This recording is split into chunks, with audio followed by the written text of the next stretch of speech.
Hoje em dia, a maioria das empresas busca os empregados através do LinkedIn. Muitos fazem pesquisa a respeito do background da pessoa, então vão te pesquisar no Facebook, Twitter, o que você fala, quais as fotos que você coloca. Então, muito cuidado quando vocês usarem a social media, o que vocês falam. E também, outro ponto muito importante é o seu relacionamento, o seu network. Por isso que um dia como hoje é realmente muito importante para profissionais buscando trabalho em Londres.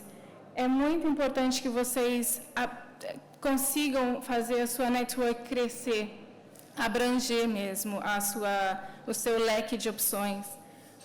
A maioria dos cargos que são preenchidos aqui em Londres são preenchidos através de referências, quer dizer, alguém que conhecia alguém que indicou alguém. Quer dizer, é realmente importante vocês usarem a social media, dias como hoje, eventos como hoje, amigos, de novo, social media, mas com cuidado, sabendo como usar a social media.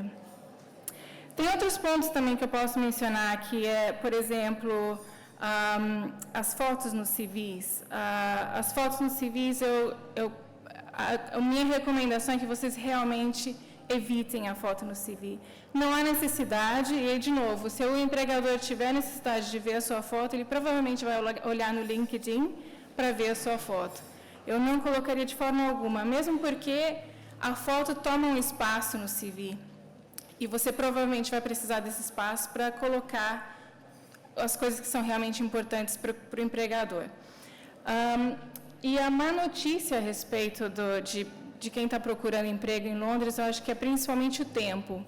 É realmente time consuming, como dizem aqui. Levam, em média, 4 meses, mais ou menos, para encontrar um emprego. Não digo um emprego subalterno, um emprego mais simples, como, não sei, trabalhar num café ou num restaurante. Mas se você quer realmente crescer e está empenhado em crescer, em buscar algo melhor, se arme de paciência e persistência, porque realmente leva tempo. Não só em termos de achar o cargo certo, a empresa certa, mas é também você treinando um pouquinho. É bom ir a entrevistas diferentes, saber o que eles perguntam, treinar você mesmo, como você se porta, treinar para as entrevistas. E isso é uma boa maneira, de uma forma dolorosa, talvez, de ganhar essa experiência para depois conseguir um emprego. Então, a média, em geral, dizem que é 4 meses. Claro que tem gente que tem mais sorte, tem gente que tem menos sorte. Então, não se foquem nesse tempo, mas o meu conselho é realmente que vocês se armem de paciência e persistência. Esse aqui é um CV que eu achei muito interessante. Não, é um fictício, não é de ninguém em especial. Mas eu queria mesmo era mostrar que... eu já vi CVs parecidos com isso, acredite ou não. Na minha opinião, é muito bonito. Eu gosto muito do visual desse CV. Só que ele tem um problema muito grave. Ele não está descrevendo as coisas que eu, como recrutadora, precisaria ver num CV, que são as responsabilidades, o que a pessoa fez realmente, como eles dizem aqui, os achievements, ou os sucessos. E aqui, você vê, esses símbolos são lindos.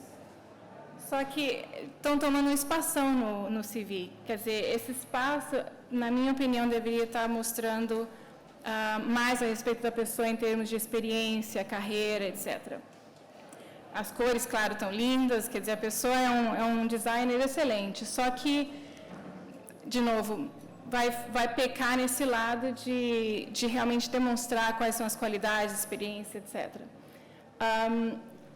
Se for realmente um designer, eu ainda acho que peca por este lado ainda. Em geral, os designers, quando eles mandam os CVs deles, eles mandam um portfólio em separado. Quer dizer, se é para demonstrar o lado criativo dentro do CV, tenha cuidado, porque realmente pode ser desfavorável, pode ser contra você ao invés de ser favorável. Este exemplo é um exemplo de um CV que eu sugeriria, assim, como um padrão para todos. Esse CV ele é bem simples. Como vocês podem ver, não tem nada como estado civil, endereço, Não tem nada disso, é diretamente o nome, o telefone, o e-mail, e caso você tenha um blog, alguma coisa relacionada com a área que você está procurando emprego, vocês podem colocar também um blog, o website, o que seja, no CV. Mas é só. O que eles precisam saber é o seu nome e como te contatar, logo no topo. Tem gente que me pergunta, mas não precisa colocar nacionalidade? Eu diria que não. Porque eles assumem, em geral, aqui, que se você está se candidatando à vaga, que você tem o direito de trabalhar no Reino Unido. Claro que quando você for chegar lá para a entrevista, assim, quase 100% de chances que eles vão te pedir para mostrar a prova de que você pode trabalhar no Reino Unido. Então, para mim, o principal ponto no topo é realmente se focar só o nome, endereço, telefone e pronto.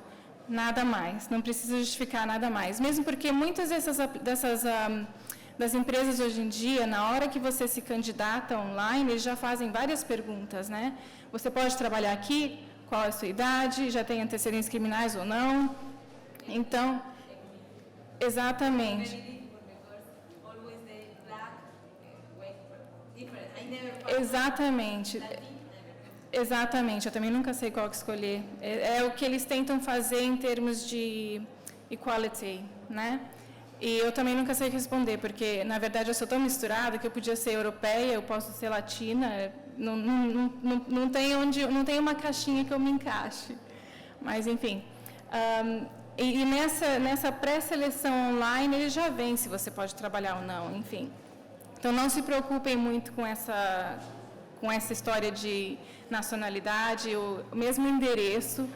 A outra coisa a respeito do endereço que eu teria cuidado é porque o interessante quando você tem um CV bem feito é colocar em vários websites para que você seja achado, né, pelos recrutadores.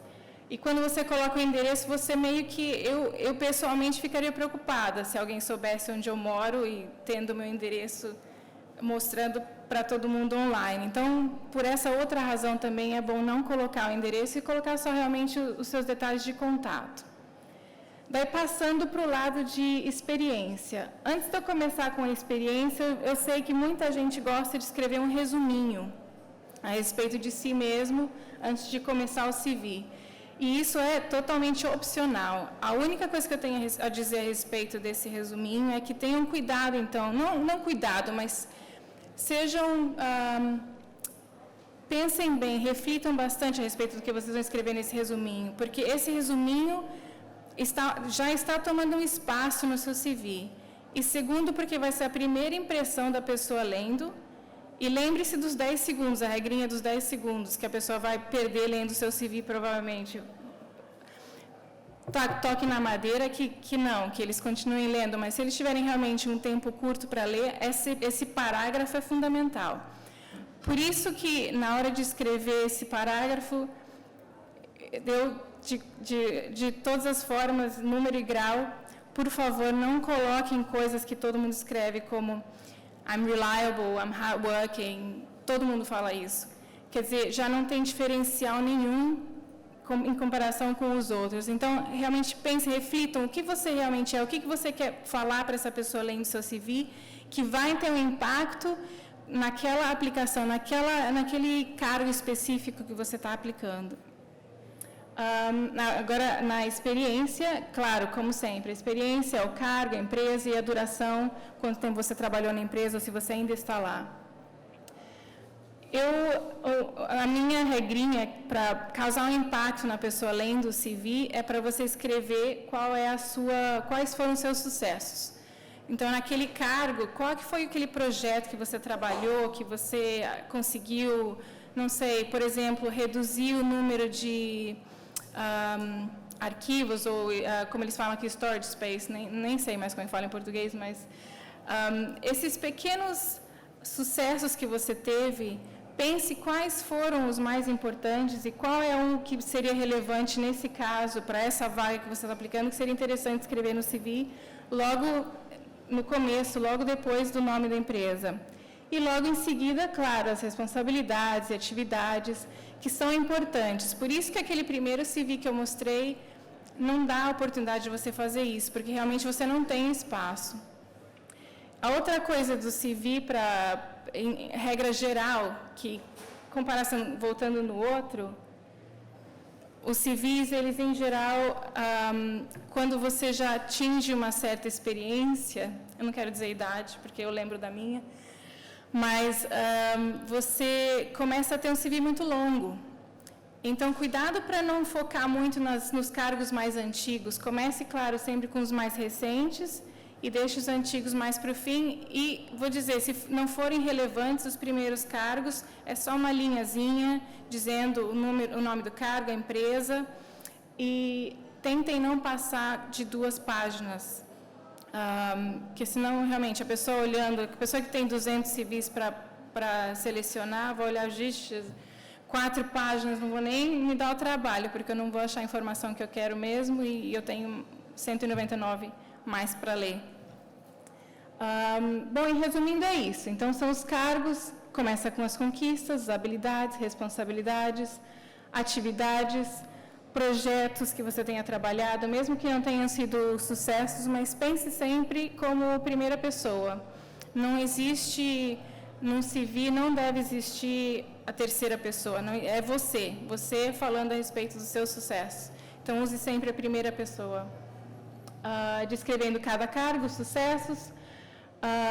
Aí sim vem os cursos, qualificações, idiomas, educação, e se você insistir em manter os hobbies e interesses, daí sim você pode colocar depois de tudo, tá? Porque para eles realmente não é o ponto mais interessante.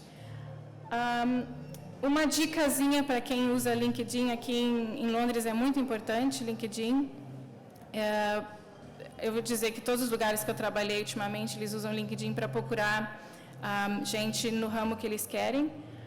O LinkedIn, ele não é um CV. Ele vai conter a mesma informação que tem o CV, mas ele não é um CV. E vocês têm que, ou também que ver que é um meio de comunicação. Então, é como se você estivesse realmente falando com aquela pessoa. É um pouquinho mais informal, mas ainda é profissional. E não é, ao contrário do CV, que muitas pessoas usam o sistema de lista, o LinkedIn ele não é uma lista. Ele é um resumo da sua carreira. E vocês podem colocar, claro, as atividades e responsabilidades, mas, por favor, não coloquem como uma lista. Tentem fazer uma descrição do que é para cada cargo. E o mais importante, que é realmente a cover letter, na minha opinião, é o destaque de tudo. É pela cover letter que eu vou descobrir realmente quem a pessoa é, sentir um pouquinho mais da personalidade, e eu vou entender também o foco da pessoa, porque é a hora que você vai ter para descrever os seus sucessos, as suas atividades, as suas responsabilidades, as suas ambições na carreira. Yeah.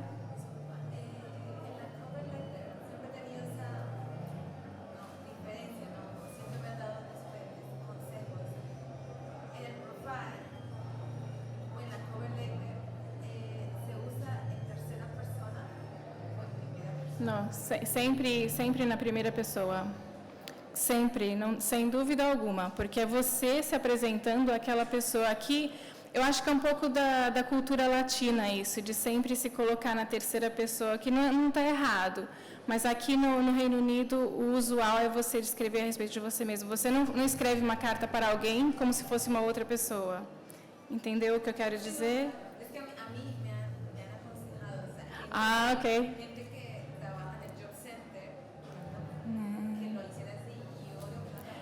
Não está errado, mas eu diria que não tem o mesmo impacto. Porque se você está escrevendo uma carta para alguém, é um processo, estou tentando pensar de uma maneira lógica. Se você está escrevendo uma carta para uma pessoa, por que você escreveria como se você fosse outra pessoa? Né? É só a pergunta, a escolha é sua. Última, né?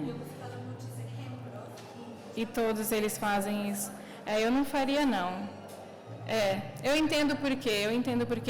É muito usual, acho também nos Estados Unidos, que eles escrevam na terceira pessoa. mas eu não aconselharia, não. Não é que vai... Eu acho que tem um impacto maior quando você fala diretamente com a pessoa, e você está descrevendo a respeito de você mesmo, então não tem a necessidade de ser uma terceira pessoa falando de você, né? E aí vai para o ponto que você falou, é isso mesmo. Descobrir quem é que está recrutando. Eu sei que é difícil às vezes, tem empresas que têm até a policy de não deixar saber quem é que é a pessoa que está recrutando, o nome da pessoa, mas é bom saber às vezes o nome do recrutador, o nome do chefe, para escrever Dear Mary ou Dear John. É uma carta direta para aquela pessoa, quer dizer, nesse caso fica meio estranho se você escrever na terceira pessoa, não é? Você escreve Dear John, por exemplo, I'm Mary, ou I'm Xiomara. So Xiomara is very keen to find this job, or is very keen to meet you, to discuss this role. Não tem sentido, né? Então, é nesse ponto que eu acho que não bate. Por isso que eu aconselho sempre escrever na primeira pessoa. Para descobrir o nome da pessoa, de novo, acho que o LinkedIn é bem útil nesse sentido. Contatos, telefona para a empresa, fuça na empresa, pergunta quem é que pode ser a pessoa, descubra o nome da pessoa para para direcionar a carta para a pessoa certa.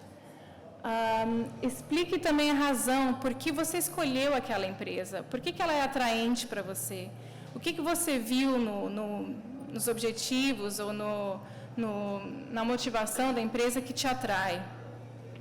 A outra coisa também é por que você é importante, por que você acha que você é a pessoa certa para aquele cargo. Então, descreva isso, claro, com as suas palavras e, de novo, você mesma, né? Não na terceira pessoa. Tem outra dicasinha também que é bem interessante. Quando você tem a role profile, que eles dizem, o job description, tem sempre uma ordem, né, de atividades ou de habilidades e competências. Siga essas competências na mesma ordem para descrever os pontos que você acha mais importantes na sua experiência pessoal, para escrever na carta também. Pode perguntar.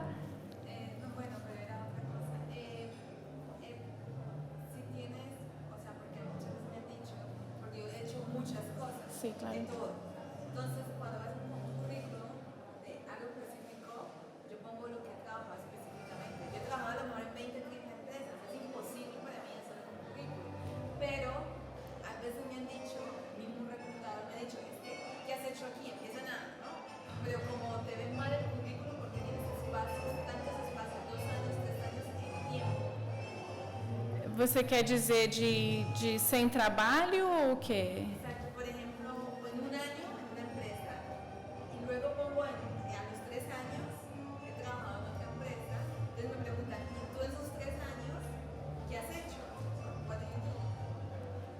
Eu não estou entendendo. Foi um período que você não trabalhou? Foi? Mas aí é que acho que a Coveleta vai entrar na jogada, porque é na Coveleta que você vai explicar o que você estava fazendo, qual era a sua intenção, por que você mudou de emprego ou por que você escolheu fazer alguma coisa diferente. Eu não sei exatamente qual é a situação, quais foram as razões para que você...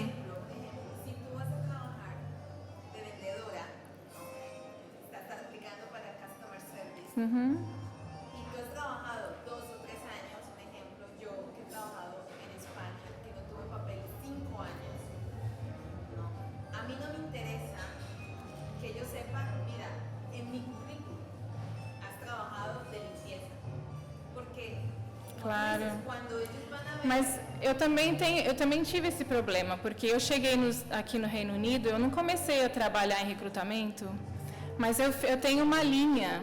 Não é nem um parágrafo, é uma linha que eu escrevo, que eu digo, do ano 2005 ao ano de 2007, eu estava fazendo trabalhos pequenos e estudando. Você provavelmente estava estudando, fazendo outra coisa. Quer dizer, foi assim que eu expliquei esse gap, esse buraquinho. Tem várias maneiras, eu não sei mais quais as situações, e o meu tempo está correndo, mas daqui a pouco eu vou levar um puxão de orelha. Mas tem várias maneiras de explicar como é que você... cobre esses vácuos.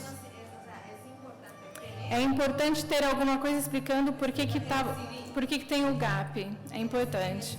No CV. Na cover letter também, se for relevante, mas aí vai depender de cada caso, tá bom? Então, escolhendo também as palavras-chave que eles usam. Eles têm vários termos técnicos quando você está lendo o job description. Tente usar as mesmas palavras, a sua maneira, mas tente usar as mesmas palavras que eles usam. E link também com seus sucessos e experiências, claro. E no final da carta, claro, agradeça pelo tempo, que eles tomaram lendo o seu CV, também selecionando os CVs. E um toquezinho que é bem gentil é dizer boa sorte com o processo de recrutamento deles. É um detalhe muito pequenininho, mas, por exemplo, para mim, lendo um CV desse, eu falo, pô, essa pessoa é bacana, né? Ela está me agradecendo, apesar de provavelmente eu nem chamá-la para entrevista.